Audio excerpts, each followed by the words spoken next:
उत्तर प्रदेश विधानसभा की सुरक्षा में बड़ी चूक, नेता विपक्ष की कुर्सी के नीचे मिला विस्फोटक।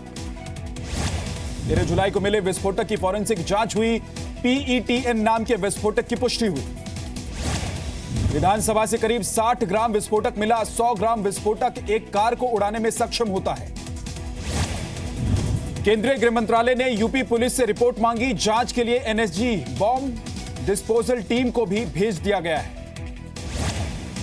बजट सत्र की कार्रवाई के दौरान मिले विस्फोटक से सवाल खड़े हुए। सीएम योगी इस वक्त हाई लेवल मीटिंग कर रहे हैं। यूपी सरकार के प्रवक्ता सिद्धार्थनाथ सिंह का बयान, कहा आतंकी देश भर में पैर फैलाने की कोशिश कर रहे हैं लेकिन यूपी में कामयाब नहीं हो सकते। कांग्रेस नेता मीम अफजल का बयान, कहा विधानसभा के अंदर विस्फोटक मिलना जंगल राज जैसा। समाजवादी पार्टी नेता राजेंद्र चौधरी का बयान, कहा मामले की जांच हो और जल्द से जल्द सरकार इस पर जवाब दे। मुजफ्फरनगर में पुलिस की बदमाशों के साथ मुठभेड़, 2 बदमाश घायल, 3 फरार। घायल बदमाशों को जिला अस्पताल में भर्ती कराया गया। फरार बदमाशों की तलाश में नाकेबंदी। पकड़े गए बदमाशों के पास से 2 तमंचे बरामद, 1 बिना नंबर की कार भी जब्त की गई। गुजरात के मोरबी में हत्या के आरोपी की हत्या के बाद हिंसा भड़की, 1 की मौत, कई घायल। हिंसा के बाद मोरबी में कर्फ्यू जैसे हालात, कुछ इलाकों में इंटरनेट सेवा बंद कर दी गई है। तनाव को देखते हुए स्टेट रिजर्व पुलिस की 7 बटालियन तैनात। अहमदाबाद कच्छ नेशनल हाईवे पर आवाजाही बंद। जम्मू कश्मीर के बांदीपुरा से शहबाज मीर नाम का आतंकी गिरफ्तार। पिस्टल, जिंदा कारतूस, 3 ग्रेनेड बरामद। हाल ही में लश्कर के साथ जुड़ा था।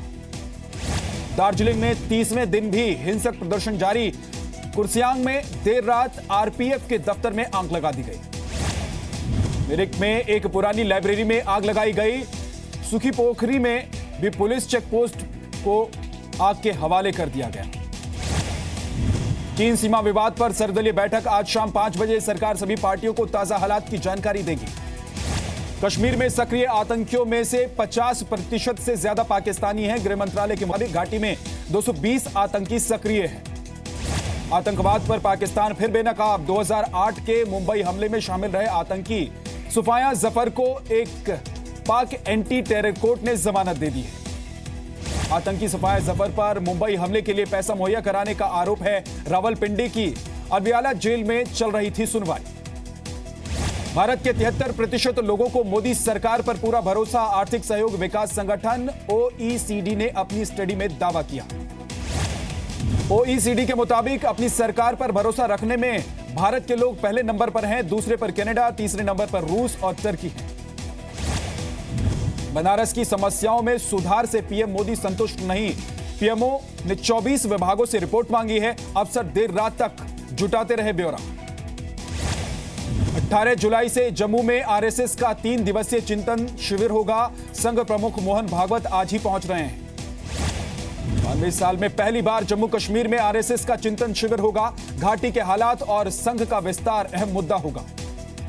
बिहार में JDU और RJD के बीच तकरार बढ़ी। RJD विधायक भाई वीरेंद्र ने नीतीश सरकार से समर्थन वापस लेने की धमकी दी। भाई वीरेंद्र ने 80 विधायक होने का दावा किया। कहा महागठबंधन में वही होगा जो RJD चाहेगी। भाई वीरेंद्र ने डिप्टी सीएम तेजस्वी के इस्तीफे से इनकार किया। कहा तेजस्वी किसी कीमत पर इस्तीफा नहीं देंगे। यूपी के बीजेपी विधायक ब्रिजभूषण राजपूत का विवादित बयान। कहा अयोध्या में राम मंदिर का विरोध किया तो मुस्लिम की हज यात्रा रोक दी जाएगी। ब्रिजभूषण के बयान को योगी सरकार ने खारिज किया। कहा देश कानून से चलता है और कानून से ही चलेगा, मर्यादा में रहें। ब्रिजभूषण के वीडियो को बाबरी मस्जिद एक्शन कमेटी ने भी बकवास बताया। कहा ऐसे बयानों को कोई अहमियत नहीं देना चाहता। और कांग्रेस सांसद नवीन जिंदल को आपराधिक मानहानि के मामले में दिल्ली की अदालत का समन 18 दिसंबर 2017 को पेश होना होगा। नवीन जिंदल पर जी न्यूज एडिटर सुधीर चौधरी और समीर अहलवालिया की तरफ से आपराधिक मानहानि का मामला दायर हुआ था। झूठे और बेबुनियाद आरोपों के खिलाफ शिकायत की गई थी। शुरुआती सुनवाई में कोर्ट ने शिकायत को नवीन जिंदल के खिलाफ आपराधिक मानहानि का ट्रायल चलाने लायक माना। पटियाला हाउस कोर्ट में चलेगा ट्रायल। नवीन जिंदल के अलावा JSPL के अधिकारी रहे आनंद गोयल, विक्रांत गुजराल और रवि उप्पल भी बनाए गए आरोपी। सभी को 18 दिसंबर को पेश होने का आदेश। कोयला घोटाले में भी नवीन जिंदल को बड़ा झटका। अब निचली अदालत के फैसले को हाईकोर्ट में नहीं दे सकेंगे चुनौती। बीजेपी अध्यक्ष अमित शाह की आज से दिल्ली बीजेपी नेताओं के साथ बैठक, एमसीडी के कामकाज की भी समीक्षा करेंगे। दिल्ली में यमुना नदी का जलस्तर बढ़ने की आशंका, हरियाणा के हथनीकुंड बैराज से 1,38,000 क्यूसेक पानी छोड़ा गया है। महाराष्ट्र के पूर्व डिप्टी सीएम छगन भुजबल के बेटे पंकज और भतीजे समीर के खिलाफ एसीबी ने एफआईआर दर्ज की है। जमीन सौदे में धांधली का आरोप है। मुंबई में टमाटर की कीमत ने नया रिकॉर्ड बनाया। सप्लाई में कमी के बाद 100 रुपए किलो बिक रहा है टमाटर। असम में बाढ़ से मौत का आंकड़ा बढ़कर 49 हुआ। 26 जिलों में 17 लाख लोग प्रभावित हैं। 382 राहत शिविर बनाए गए हैं।